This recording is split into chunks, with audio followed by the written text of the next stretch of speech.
topik satu ini, saya diminta untuk mengimplementasikan pengalaman saya dengan mewawancarai Bapak sebagai kepala sekolah SMP di Sopo saya ini terkait pengambilan keputusan atau kebijakan berdasarkan nilai-nilai kebajikan yang ada di modul 331. Ada beberapa pertanyaan Bapak terkait pengambilan keputusan berbasis nilai-nilai kebajikan ini. Yang pertama Pak, selama Bapak menjadi selama ini bagaimana Bapak dapat mengidentifikasi kasus-kasus yang merupakan dilema etika atau rujukan moral? Sebagai seorang pimpinan di sebuah instansi pendidikan yang pasti akan beragam kasus yang akan dihadapi, baik itu kasus yang keduanya benar tetapi saling bertentangan yang dikenal sebagai dilema etika, ataupun kasus yang salah satunya benar dan yang lainnya salah.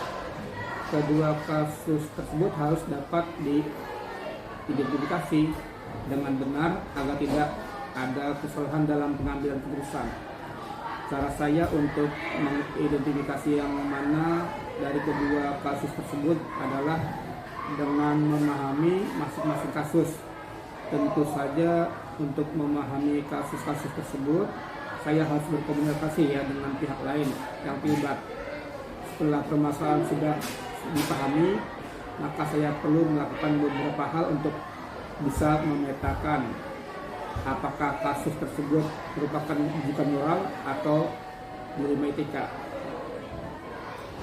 Itu tahapannya awal dipahami, kayak kemudian ada sinkronisasi dengan beberapa pihak, baru diputuskan menjadi kebijakannya ini apakah dilema moral atau dilema etika ya Pak ya? Iya betul sekali. Nah, Pak, pertanyaannya selanjutnya Pak, selama ini bagaimana Bapak menjalankan pengambilan keputusan di sekolah Bapak, terutama untuk kasus-kasus di mana ada dua kepentingan yang sama-sama benar atau sama-sama mengandung nilai kebajikan? Untuk kasus dilema etika, saya akan mempertimbangkan kedua hal yang sama benar dengan membutuhkan faktor apa atau pihak yang mana. Apakah kepentingan perorangan ataupun banyak orang, mengandung nilai kebenaran atau kesetiaan, rasa adil atau belas kasihan, ataukah berdampak untuk saat ini atau seterusnya. Jadi sudah ada skala prioritas ya Pak ya, iya, mana kepentingan individu, mana kepentingan kelompok, yang mana lawan kesetiaan dan kepedulian ya Pak ya. Nah, untuk langkah-langkah atau prosedurnya seperti apa ya Pak biasanya yang Bapak lakukan untuk mengambil keputusan tadi? Secara hati dan nalar harus jalan untuk memilih kebenaran yang paling kecil mudaratnya dan besar manfaatnya, dengan mempertimbangkan kepentingan peserta didik jika kasus itu berhubungan dengan peserta didik, berdasarkan pada prinsip berpikir berbasis hasil akhir, berpikir berbasis peraturan, dan berpikir berbasis rasa peduli. Tahap berikutnya melakukan investigasi dengan memeriksa kembali fakta-fakta dan temukan peluang. Lalu buatlah keputusan. Lalu keputusan ditinjau kembali hingga keyakinan kebenaran itu ada, dan insya Allah dalam bimbingan ilahi keputusan yang ada yang kita ambil adalah keputusan yang bertanggung jawab. Masya Allah ya Pak, tahapannya dari pertama Bapak merenung, kemudian diinvestigasi, cari skala prioritas, gitu ya, sampai diputuskan. Setelah diputuskan ditinjau ulang ya Pak ya, apakah ini sudah sesuai peraturannya, dapat ridho dari Allah atau tidak, itu luar biasa Pak. Kemudian Pak, ini pertanyaan selanjutnya Pak, hal apa saja yang selama ini Bapak anggap efektif dalam pengambilan keputusan pada kasus-kasus dilema etika? Dalam kasus pengambilan keputusan dengan dilema etika, hal efektif yang perlu dilakukan adalah dengan menyederhanakan pokok permasalahan dan membangun kebijakan. Masalahnya dikerucutkan ya Pak ya, disederhanakan supaya tidak melebar kemana-mana gitu ya.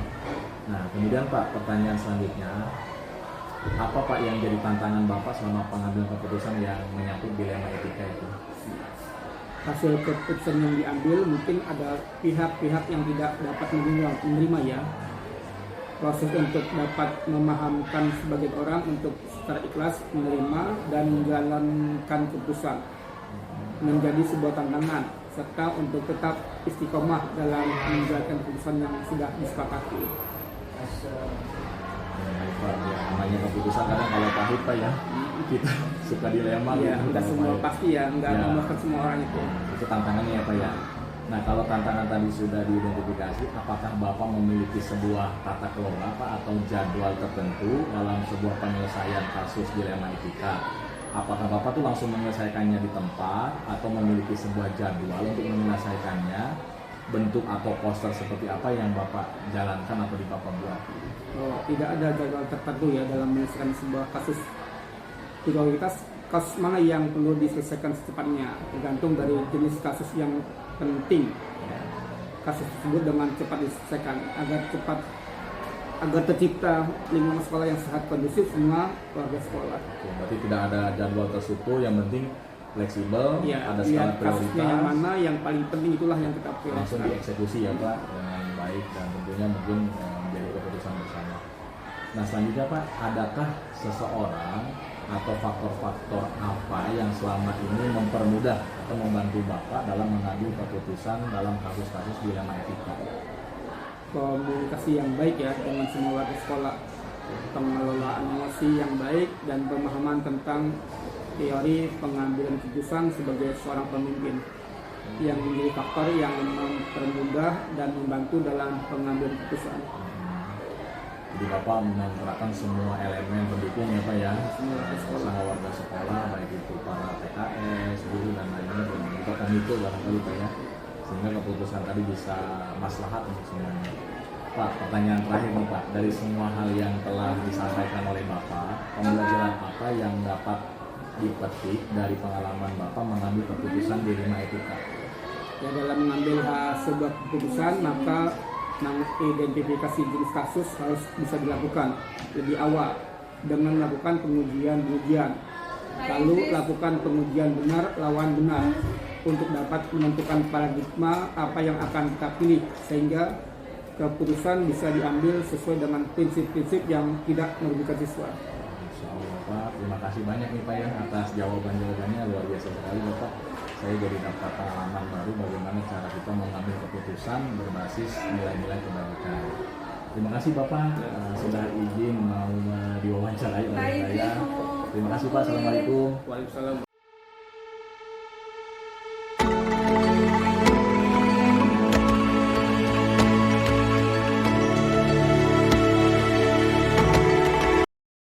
Assalamualaikum. Waalaikumsalam warahmatullahi wabarakatuh. Pak Dedis. Sehat Pak Sultan? Alhamdulillah. Izin ya Pak, saya CGP Angkatan 9 dari Kabupaten Tangerang. Hari ini ada tugas dari pendidikan ya, bahwa saya harus mewawancarai kepala sekolah di SMP yang Bapak pimpin. Ini berkaitan dengan teknik dan pengalaman Bapak mengambil keputusan yang berbasis nilai-nilai kebajikan Pak. Berkenan ya Pak ya? Alhamdulillah. Ini ada beberapa pertanyaan Pak. Semoga bisa jawab ya. Ya. Untuk pertanyaan pertama Bapak, selama Bapak jadi pimpinan, bagaimana Bapak dapat mengidentifikasi kasus-kasus yang merupakan dilema etika atau bujukan moral? Oh ya. Kasus dilema etika biasanya kan cenderung muncul karena adanya kepentingan yang tidak sama ya di antara unsur-unsur yang ada di sekolah yang kita pimpin. Nah, kemudian menjadi isu dan bahan diskusi serta pembicaraan antara unsur-unsur sekolah itu sendiri. Nah, kemudian hal tersebut menjadi bahan dan referensi untuk dibicarakan di tingkat sekolah atau disampaikan kepada kepala sekolah. Nah, saya dalam mensikapi hal tersebut akan melakukan klarifikasi dan konfirmasi terhadap pihak-pihak yang teridentifikasi untuk diminta keterangan dan pendapatnya terhadap apa yang menjadi permasalahan, dengan asumsi bahwa permasalahan pasti akan bisa diselesaikan hanya dengan komunikasi dan koordinasi. Nah, kemudian akan diputuskan dengan mempertimbangkan meminimalisir ya potensi negatif keputusan dan memaksimalkan potensi positif dari keputusan itu sendiri. Oke, jadi setiap ada dilema etika atau bujukan moral itu Bapak diklasifikasi dulu, kemudian dicari informasi yang akurat, Iya. seperti apa terjadinya gitu ya Pak ya. Kemudian Setelah itu di permasalahan itu coba dipecahkan ya, dipecahkan bersama bersama. itu unsur yang ada. Nah, kemudian Bapak selama ini bagaimana nih Bapak menjalankan pengambilan keputusan di sekolah, terutama untuk kasus-kasus di mana ada dua kepentingan yang sama-sama benar atau sama-sama mengandung nilai kebajikan. Nah, dalam hal permasalahan tersebut yaitu pengambilan keputusan terkait dengan yang tadi itu sama-sama dianggap sama-sama benar ya. Sama-sama benar. Saya lakukan dengan pendekatan komunikasi dan koordinasi juga, karena bagaimanapun pemimpin itu hanya menentukan dan mengambil keputusan, akan tetapi referensi dan indikator serta pertimbangan dalam pengambilan keputusan ada pada unsur di dalam organisasi, yaitu para stakeholder internal. Kita berkenan dengan hal-hal yang internal itu gitu. Jadi ada pendekatan dulu Pak ya, Ya, pendekatan. komunikasi, koordinasi dengan semua pihak ya Pak ya, dengan warga sekolah. Oke, baik sekali ya Bapak ya. Kemudian Pak, pertanyaan selanjutnya nih, langkah-langkah atau prosedur seperti apa yang biasa Bapak lakukan selama ini untuk mengatasi dilema etika tadi? Ya, prosedur yang saya lakukan adalah menentukan kasus tersebut berkesesuaian dengan job atau unit kerja apa, ya. Kemudian melakukan koordinasi dan menjalin komunikasi dengan unsur-unsur yang terkait dalam unit kerja tersebut, meminta pandangan dari unsur yang ada, yang nantinya akan menjadi dasar dan pertimbangan untuk mengambil keputusan. Oke, berarti itu masalah itu ada di ranah mana, sesuai SOP atau tidak, kurikulum atau kesiswaan gitu Pak ya. Terus Bapak koordinasi, komunikasi dengan pejabat terkait gitu, bagaimana cara mengantisipasi dan mencari solusinya Pak ya. Oke Pak, kemudian nih Pak, ada pertanyaan selanjutnya, hal-hal apa saja yang selama ini Bapak anggap efektif dalam pengambilan keputusan pada kasus-kasus dilema etika? Nah, hal-hal yang efektif pengambilan keputusan adalah senantiasa menjalin dan menjaga keberpihakan melalui kebersamaan dan komunikasi dengan unsur pimpinan, terutama yang dapat memperkaya referensi kita dalam memutuskan kasus dilema etika gitu.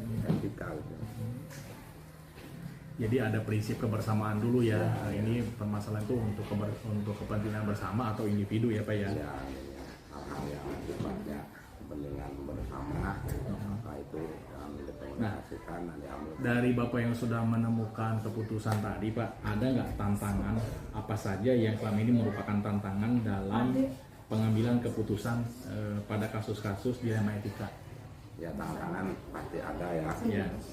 Ada tataran penyesuaian diri terhadap keputusan yang sudah diambil bersama tadi, ya kan? Yang tidak mungkin bisa memuaskan tentunya keputusan itu untuk Semua kalangan lah, kiranya saling tidak meminimalisir kekecewaan. Jadi, karena proses pengambilan keputusan sudah dan dilakukan dengan melibatkan unsur-unsur yang relevan yang ada di sekolah. Jadi setiap keputusan itu pasti selalu ada imbas gitu ya. Selalu ada resikonya antara diterima atau tidak diterima ya. Tapi kan kita utamakan itu keputusan yang sudah dibicarakan sebelumnya. Karena diambilnya secara bersama, mufakat, semua elemen ikut gitu Pak ya. Jadi tantangan itu kita hadapi bersama ya. Oke. Selanjutnya Pak nih Pak, pertanyaan yang selanjutnya, apakah Bapak memiliki sebuah tata kala atau jadwal tertentu dalam sebuah penyelesaian kasus dilema etika? Apakah Bapak langsung menyelesaikan di tempat atau memiliki sebuah jadwal untuk menyesuaikannya? Bentuk atau prosedur seperti apa ya yang Bapak lakukan? Ya, untuk jadwal tertentu kan tidak ada, ya, akan tetapi substansi dan urgensinya sangat diperhatikan dalam penyelesaian permasalahan. Karena penyelesaian permasalahan semakin cepat maka akan semakin baik dalam rangka menjaga harmonisasi komunikasi di lingkungan sekolah. Oke, baik. Jadi tidak ada jadwal khusus yang Bapak jadwal dan schedulekan. Yang penting ketika ada problem langsung ditangani begitu cepat ya Pak ya. Ya, Jadi tidak biar membias kemana-mana ya. Oke. Selanjutnya nih Pak, adakah seseorang Pak atau faktor-faktor apa yang selama ini mempermudah atau membantu Bapak dalam mengambil keputusan dalam kasus-kasus dilema etika? ya seseorang atau faktor-faktor yang mempermudah dalam pengambilan keputusan ya sebenarnya tidak ada yang khusus ya, akan tetapi pelibatan unsur-unsur internal sekolah itu sendiri sering dilakukan ya untuk memperkaya referensi dan informasi. Oke, jadi Bapak tuh melibatkan seluruh warga sekolah, unsur-unsur sekolah, ya para PKS, Dewan Guru ya, yang terlibat gitu, untuk membantu Bapak membuat keputusan bersama. Oke Pak, ini pertanyaan terakhir nih Pak ya, dari semua hal yang telah disampaikan oleh Bapak, pembelajaran apa yang dapat Bapak petik dari pengalaman Bapak mengambil keputusan dilema etika? Ya, yang pertama tentunya kan kita memahami konteks permasalahan ya. Ya. Yang kedua koordinasi dan komunikasi itu sangat penting adanya karena selain untuk menjaga harmonisasi lingkungan kerja juga untuk memperbanyak referensi. Oke. Jadi akhirnya Bapak tuh sebelum keputusan itu sudah dibuat gitu Pak ya, direnungkan kemudian diputuskan dan ditinjau kembali ya, ditinjau kembali apakah keputusan itu sudah benar atau tidak ya, dan mudah-mudahan tidak menimbulkan tantangan yang berarti ya Pak. Ya, Ya, oke Pak Sultan, terima kasih nih atas waktunya Pak. baik. Mudah-mudahan saya bisa mengaplikasikan wawancara hari ini dalam kehidupan sehari-hari. Terima kasih Pak. Assalamualaikum. Waalaikumsalam warahmatullahi wabarakatuh. Sukses Pak Terjun. Terima kasih.